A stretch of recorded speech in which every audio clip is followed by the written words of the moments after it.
Assalamualaikum warahmatullahi wabarakatuh. Perkenalkan, nama saya Firmansyah, NIM 091058032133 dari program studi ilmu pemerintahan kelas E. Baiklah, langsung saja saya akan membacakan karya monumental umat Islam dalam IPTEX. Zaman kejayaan dan kemunduran serta upaya kebangkitan umat Islam. Zaman kejayaan Islam di bidang teks. Perkembangan Islam dimulai dari saat Rasulullah SAW mendirikan pemerintah Daulah Khilafah Islamiyah di Madinah. Islam tidak hanya berkembang di Madinah, tetapi sudah berkembang ke seluruh negara-negara di Jazirah Arab dan sekitarnya. Sepeninggal Rasulullah SAW, kepemimpinan dilanjutkan dengan masa Khulafaur Rasyidin dan masa-masa kekhalifahan. Adapun puncak perkembangan Islam terutama di bidang ipteks terjadi pada saat masa kekhalifahan Abbasiyah.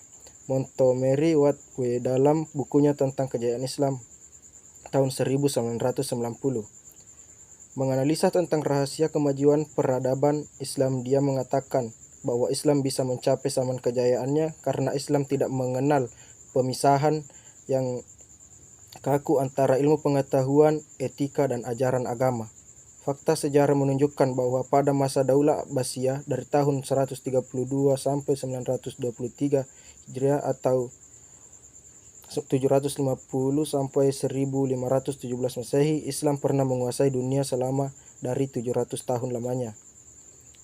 Sejarah singkatnya Daulah Abbasiyah itu dinamakan Daulah Abbasiyah karena pendirian kekhalifahan ini tidak lepas dari sosok paman Nabi Muhammad SAW yang bernama Abbas bin Abdul Muthalib, dan khalifahnya adalah merupakan keturunannya, menggantikan kekuasaannya Daulah Umayyah yang berkuasa selama 92 tahun 40 sampai 132 Hijriah, 600 sampai 660 750 Masehi.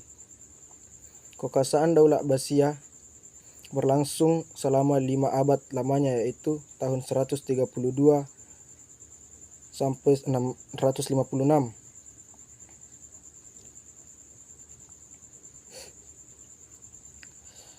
Perkembangan ilmu pengetahuan di masa Daulah Abbasiyah. Pada masa Daulah Abbasiyah ini, Islam menggapai puncak kejayaannya di segala bidang, baik kekuasaan, politik, ekonomi, kebudayaan, dan ipteks. 1. Ilmu berkembang pesat pada masa Khalifah Abu Ja'far, Harun ar-Rasyid, Al-Ma'mun, dan Al-Mahdi. Buku-buku dari berbagai disiplin ilmu seperti kedokteran, filsafat, kimia, ilmu alam, matematika, dan lain-lain banyak diterjemahkan dari bahasa asing seperti Yunani, Mesir, Persia, India ke dalam bahasa Arab sehingga bisa dipelajari dengan baik. Khalifah Harun ar-Rasyid benar-benar sangat perhatian dengan kemajuan ilmu pengetahuan dengan mendorong dan memberikan motivasi kepada umat Islam untuk senantiasa mempelajari dan memperdalam ilmu pengetahuan. Hal ini dibuktikan dengan didirikannya lembaga ilmu pengetahuan yang diberi nama Baitul Hikmah sebagai pusat ilmu pengetahuan, dan semua orang bisa mempelajari dan mengembangkan ilmu pengetahuan.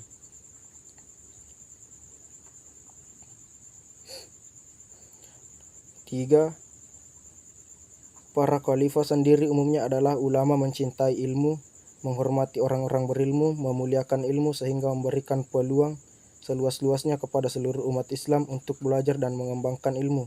Dan yang terakhir itu, keempat, hasil perkembangan ilmu pengetahuan masa Daulah Abbasiyah. Kemajuan dan perkembangan ilmu pengetahuan pada masa Daulah Abbasiyah sungguh sangat pesat sehingga melahirkan beberapa disiplin ilmu dan ulama besar sebagai berikut, yaitu yang pertama ilmu hadis, yang kedua ilmu fikih, dan yang ketiga ilmu tafsir, 4 filsafat, 5 matematika, 6 kedokteran, 7 astronomi, dan sebab-sebab kemajuan ilmu pengetahuan dan teknologi di masa kejayaan Islam. Sebagaimana diketahui bahwa peradaban dunia dimulai dari Yunani dengan beberapa tokohnya seperti Plato, Aristoteles, dan lain-lain yang masih kita kenal sampai sekarang. Dilanjutkan peradaban Babilonia dan Persia. Islam kemudian menyambungnya menjadi peradaban baru setelah yang mengalami kebangkitan intelektual dan kultural berdasarkan nilai-nilai Islam, dan puncaknya adalah pada masa kejayaan Khalifah Abbasiyah.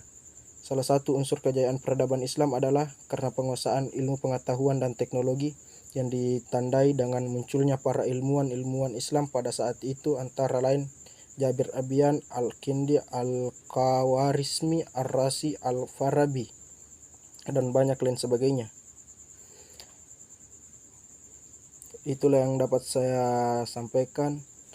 Lebih dan kurangnya mohon dimaafkan. Wabillahi taufiq wal hidayah. Wassalamualaikum warahmatullahi wabarakatuh.